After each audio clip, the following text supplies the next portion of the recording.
everyone. This is Tom Salemi of Device Talks. Welcome to our newest podcast, Stryker Talks. Few companies in the medical device industry touch the entire spectrum of healthcare like Stryker. From accident scenes to ERs, from ORs to patient rooms, Stryker delivers the supplies, tools, and devices used to provide patients with the highest quality of care. In this podcast, we'll talk with the company's leaders to gain a better understanding of how innovation, new technologies, and teamwork will further Stryker's mission. Let's go. Hey everybody, this is Tom Salemi of Device Talks. Welcome to this episode of Stryker Talks. Today I am speaking with Mike Panos. He is president of trauma and extremities at Stryker. We talked a lot about Mike's path into medtech. He started off actually wanting to be a teacher and a football coach, but quickly fell in love with Stryker's culture. We'll then get into trauma and extremities, where it is, where it's going. And we'll talk a lot about Wright Medical, the integration of Wright Medical and the acquisition of Tournier. So lots going on for Stryker's Trauma and Extremities division, and very happy to have Mike Panos on the program. But before we begin this episode, I'd like to bring in our great sponsor, Tecomet. I'm speaking with Art Burkhout. He is the Executive Vice President of Sales and Business Development at Tecomet. Art, tell us about Tecomet. Yes, Tecomet is the world's largest contract manufacturer and steadfast partner to the orthopedic industry. We provide precision contract manufacturing and technology solutions across implants, instruments, cases and trays, and packaging and delivery support.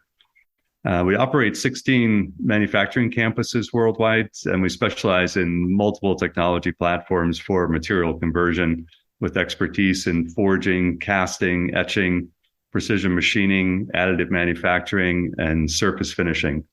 So Tecomet delivers innovative products and services at scale tailored to a variety of medtech specialties. We serve the large joint space with hip and knee products, as well as spine, sports medicine, trauma, and extremities. And then we serve robotic and minimally invasive surgical specialty segments. Thanks, Art. We'll hear more from Art a little later in the program. If you'd like to find out more about Tecomet, you can go to its website. It is tecomet.com. That is TECOMET.com.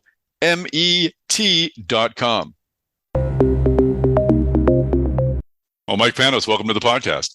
Hey, Tom. Thanks for having me. My pleasure. I'm excited to learn about the trauma and extremities business. You know, there's been a lot of change and bringing in the right properties, and I want to talk about that integration. But let's first talk about your path into medtech. What was your first step into this industry? Well, interestingly, I started Stryker and it's about 27 years ago or almost thereabouts. And, you know, I'd sort of grown up in the Boston area and gone to school in Boston and, you know, had visions of being maybe a teacher and a coach, and, you know, realized when it was time to really look for a job that I really wanted to be in a competitive place. And I wanted to really make a difference, you know, on people. And so I really started looking around, and as luck would have it, I found Stryker. Little did I know that Stryker was in a smallish Midwestern town, and that wasn't necessarily on my top 100 list of places to live. But once I met those people from Stryker, Tom, I really fell in love and packed up with, you know, barely anything in my car and moved to Kalamazoo, Michigan, and started as a marketing associate. Wow. In the instruments business. That's a big deal. I'll let folks know that you grew up not too far from me, north of Boston, and to leave the 128 highway loop is a big deal. So to go to Kalamazoo, Michigan is certainly huge.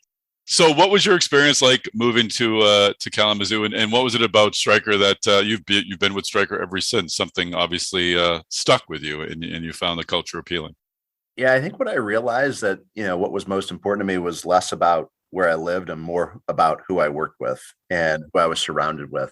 And when I met the people from Stryker, I felt like we talked the same language. They had a growth mindset. They were competitive. They wanted to be the best. And I had a real yearning after having been a student, an athlete, you know, to sort of just be pushed to my max and wanted to be surrounded with people that were like-minded. And I found that in Stryker, and knowing that their mission was to really make an impact on patient lives and to serve customers the way they do, it was something I was attracted to. And you moved up and onward. You became vice president of sales in the surgical division, president of North American Global R&D, trauma and extremities division, and now you're president trauma and extremities. Did you always have an idea on moving up in management? Was that an objective? And how did you sort of build toward that through your career?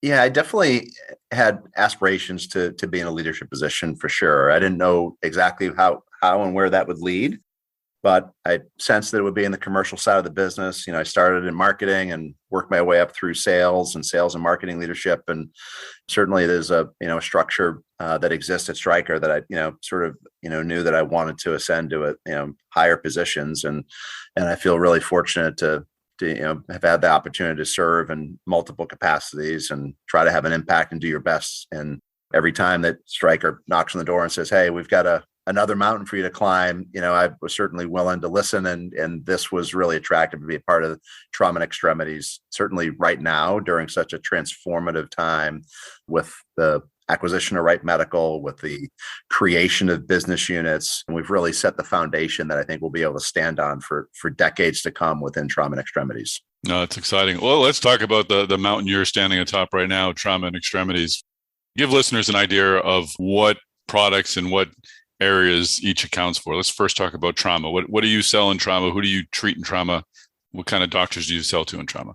So the trauma business serves orthopedic surgeons, and every orthopedic surgeon has done trauma in their career. And it's a key part of their residency and their formation.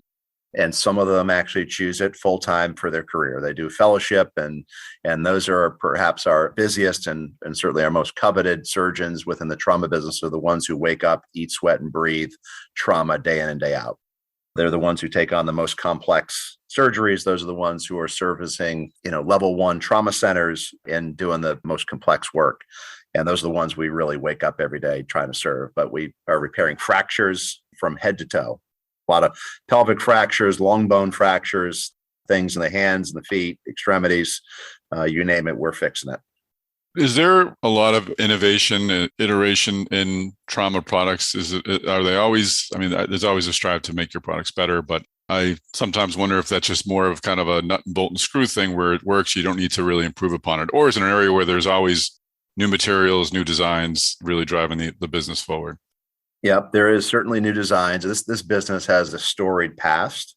Stryker really got into the trauma business 3 decades ago by acquisition. Howmedica, which was at the time had been a division of Pfizer, and Howmedica was also a big hip and knee maker as well that resides today in our joint replacement business. But with that came a really strong trauma business that goes back decades into surgery where nailing began, which is for long bone fractures. And that goes back to some of the lineage here in Kiel, Germany, where we started. And so some of the greatest implants have, originated from Germany, where they're great with steel.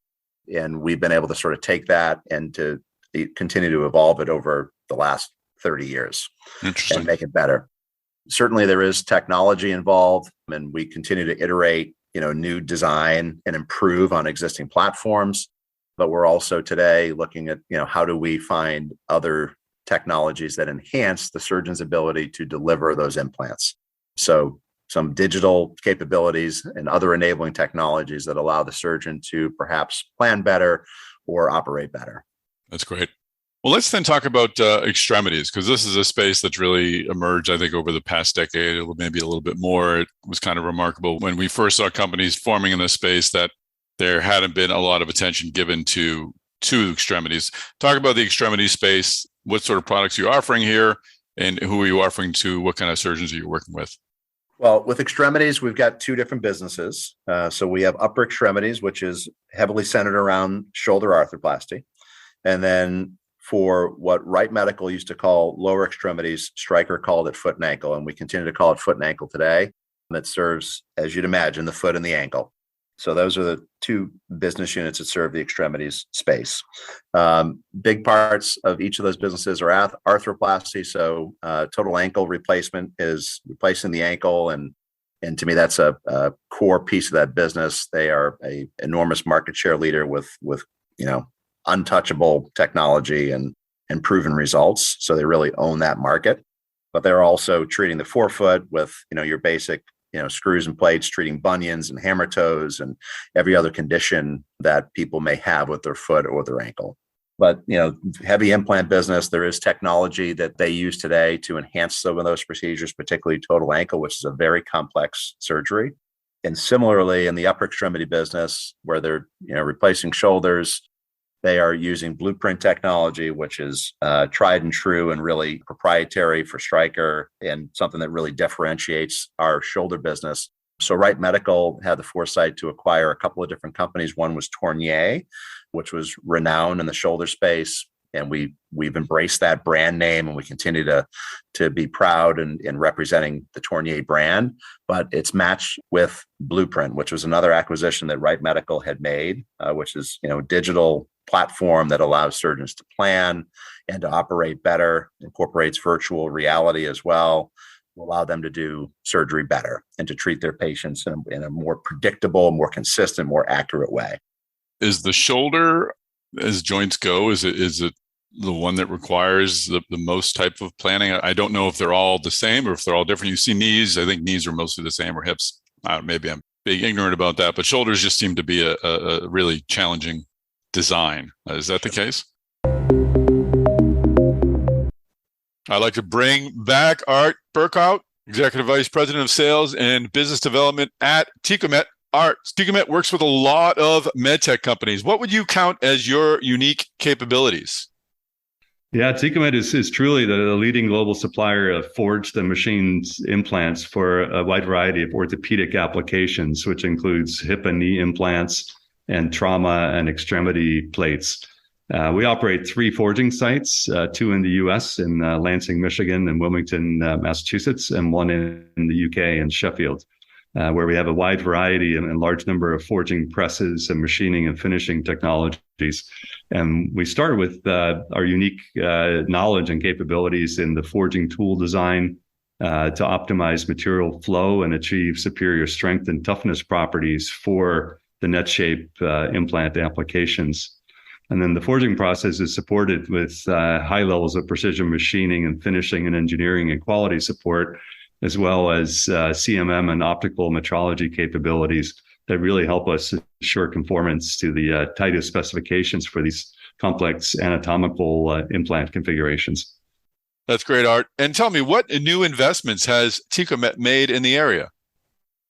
Yes, Tecomet, in addition to our strength in metals, we've expanded our capabilities in and scale and precision machining of polymer-based implants and instruments. So this would include ultra-high molecular weight polyethylene and Radel and PEEK. And Tecomet has specifically recently invested $4 million in improvements and additional equipment in our Cork, Ireland facility to accommodate this growing long-term market demand. These investments include top-of-the-line milling and automation technology for manufacturing the products, as well as the latest finishing and metrology systems. And we're, in addition, looking at expanding our overall space and looking for additional footprint to add more capabilities and breadth, to service the polymer space. Great. And finally, as I said earlier, Tecomet's been in the medtech sector for a long time. You must have a great perspective on where the industry is going. Yes, Tom, we do see our customers increasingly asking Tecomet about opportunities to partner on end-to-end solutions, including handling product design, upfront validation, regulatory approvals, prototyping, and then the production scale-up, as well as more opportunities for packaging and labeling for dock-to-stock distribution of finished products.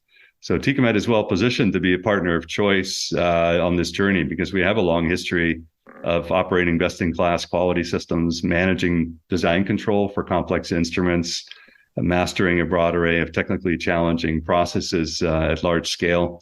And we operate multiple clean rooms for packaging and labeling of implants and instruments already for a wide variety of medtech products. So we're bullish on the future direction and then being able to be a valuable partner on this journey with our large customers. Fantastic. Thanks, Art Burkout, and thank you, Tecomet, for sponsoring this episode of Stryker Talks. Once again, if you'd like more information about Tecomet, you can go to its website, tecomet.com. That is TECOMET.com.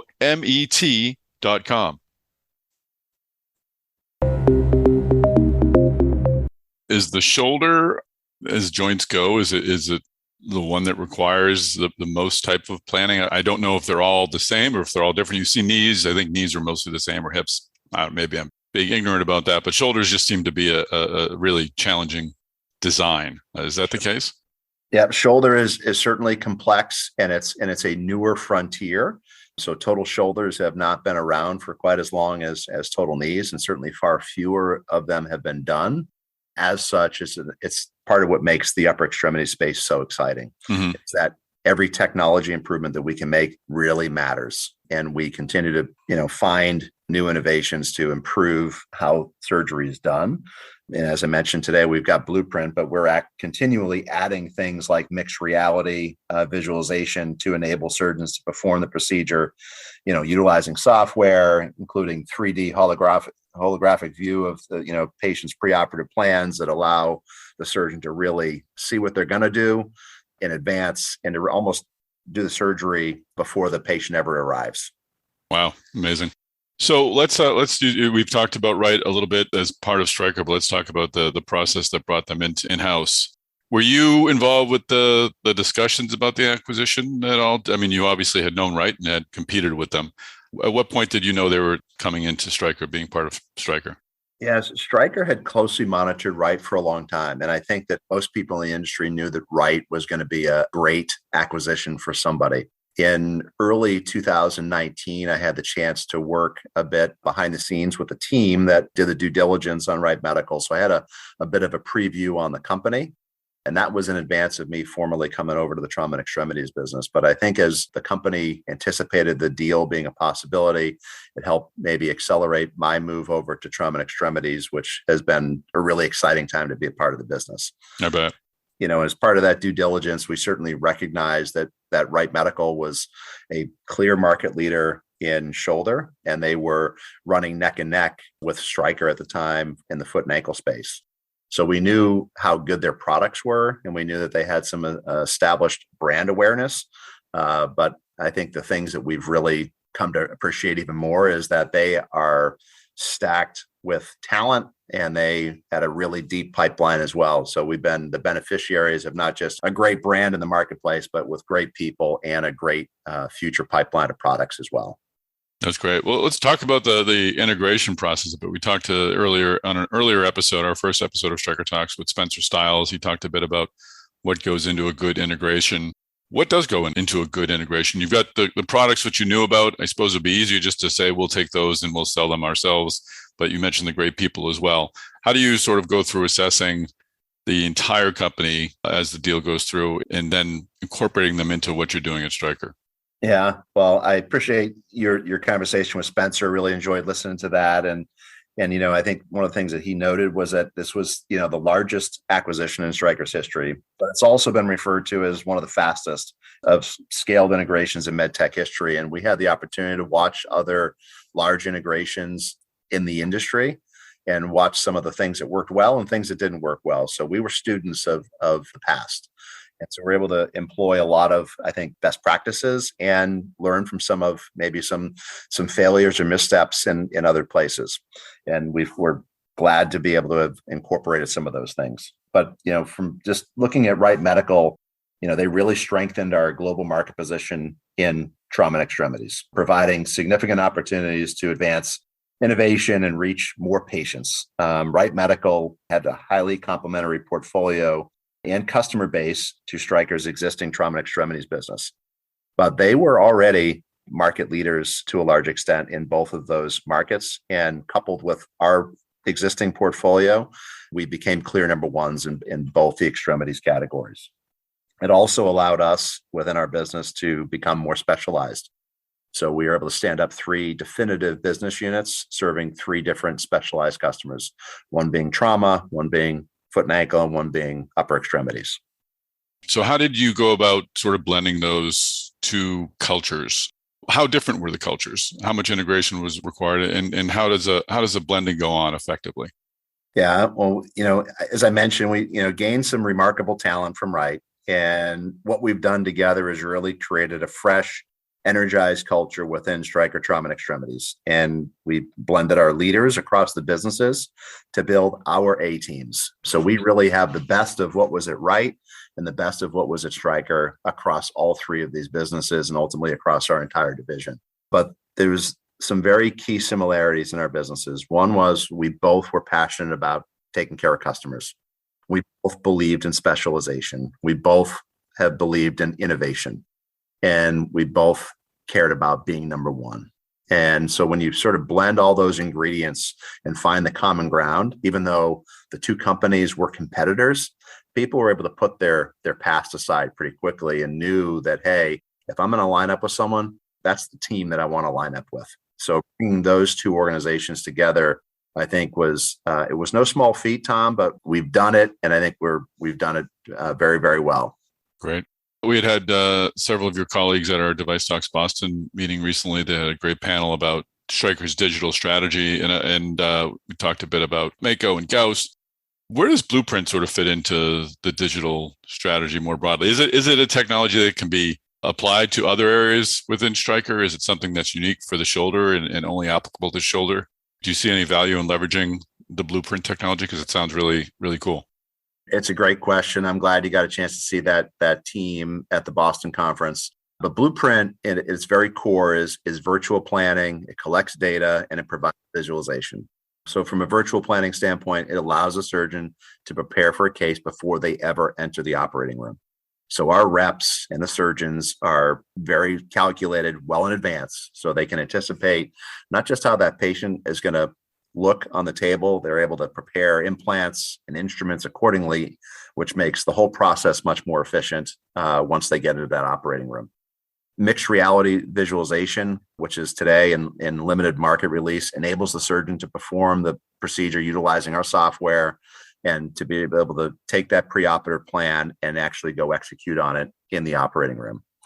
It also allows us to do things like patient-matched implants. So this is a complete game changer in having personalized medicine, Tom. We're able to take the patient's anatomy and customize an implant for their anatomy. And to me, this allows that surgeon to go treat that patient specifically to them and their needs. So they create a base plate for their anatomy, and it just really is perfect. But to your question about being able to use Blueprint in other ways, today we don't. Today it's focused on the shoulder. However, that team, that competency serves as a foundation that we can scale that. So today we are actively looking at how do we apply some of the benefits of Blueprint in other areas like the foot and the ankle or other areas of the body as well.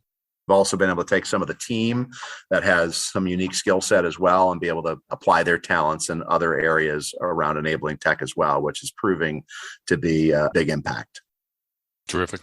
And just the final question, let's talk a bit about the future. What does the future look like for trauma, and where do you see growth in that area?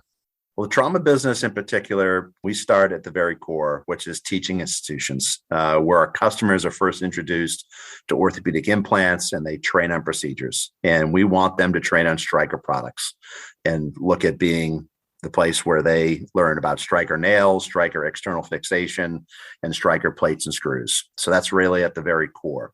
When I think about our portfolio right now, we've got a really good portfolio. We're a market leader in nailing, which is our Gamma product. This is the one that goes back a few decades. We're on the verge of launching Gamma 4, which is taking something that's already the best and making it even better. It's really the cornerstone of who Stryker Trauma is, and it's woven into our identity. But the Gamma 4 launch will be the culmination of many years of experience and customer collaboration, and we're excited to be able to put that to market. And we will continue as well to innovate in areas where we don't have as much of a presence across the orthopedic portfolio, make sure that we can expand our footprint even further. I also think about things like humanitarian efforts that seem to come up sadly on a regular basis. We've got opportunities to provide equipment and support through partners like the Foundation of Orthopedic Trauma, which is called the FOT, where most recently we've been able to deliver lots of trauma products to the people in Ukraine via Poland. Things like our Hoffman external fixators, wow, our small fragment sets, our large fragment sets, and even wound vacs. So we make sure that when there's an opportunity, we are stepping up to help around the world. I hadn't even thought to ask about that, but that's great that they're getting the help they need. And Mike, what opportunities do you see for growth in the extremity space? And then, Tom, on the foot and ankle side, a big focal point has been ambulatory surgery centers. These surgeons want us to skate where the puck is going to be. And we've got strategies that are very specific to them and supporting their ability to do surgery in the outpatient setting. So we've been working closely with that surgeon community as well as our own ASC team to support that. And then one of the biggest areas of opportunity in the foot and ankle business for us is to continue to leverage our differentiation in biologics. This is a big piece of the foot and ankle procedure in the market segment. And fortunately, we have an amazing portfolio to support that. What are the greatest opportunities overall you see for the trauma and extremities business? Well, first and foremost, to accelerate growth, we need to continue to focus on our people and our culture. Stryker Trauma and Extremities is a destination for top talent. And today, we're less reliant on where somebody lives, and we want to make sure we're able to reach into that global talent pool and attract talent from everywhere. We want the best here. We want to create a really empowered workforce that has a thriving culture. And to me, that's the biggest strength that we could have to ensure that we can continue to grow in the future and serve our customers the best possible way.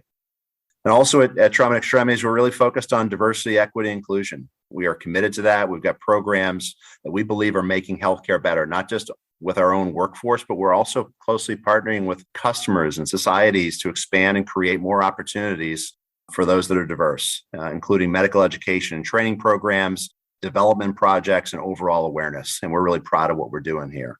But this ultimately, Tom, is the foundation of who we are, making sure that our talent and our culture stands and is strong. And if we do that really, really well, we believe we'll have the best people here that can serve our customers even better. All right, that's great, Mike. Thanks for the overview of trauma and extremities, and thank you for joining us on the podcast. Hey, Tom, thanks for having me. Really enjoy listening to your podcast. Thank you. Well, that is a wrap. Thanks so much to Mike Panos for joining us on the podcast. Thanks, of course, to our sponsor, Tecomet. And finally, thanks to you, our Stryker Talks listeners, for joining us on this episode of Stryker Talks. Please don't miss a future episode of Stryker Talks. Subscribe to the Device Talks Podcast Network, and you'll have future episodes of this podcast, of Intuitive Talks, and, of course, of our flagship Device Talks Weekly, sent directly to your listening device. Also, please do share this podcast on social media. Make sure you tag me. I am Tom Salemi. You can find me on LinkedIn and on Twitter, where I am known as @MedTechTom. And of course, please copy Stryker as well. We'd love to have them as part of the conversation. Thanks again for listening. Please don't forget to subscribe, but most important, tune in next time. We'll have another great episode of the Stryker Talks podcast waiting for you.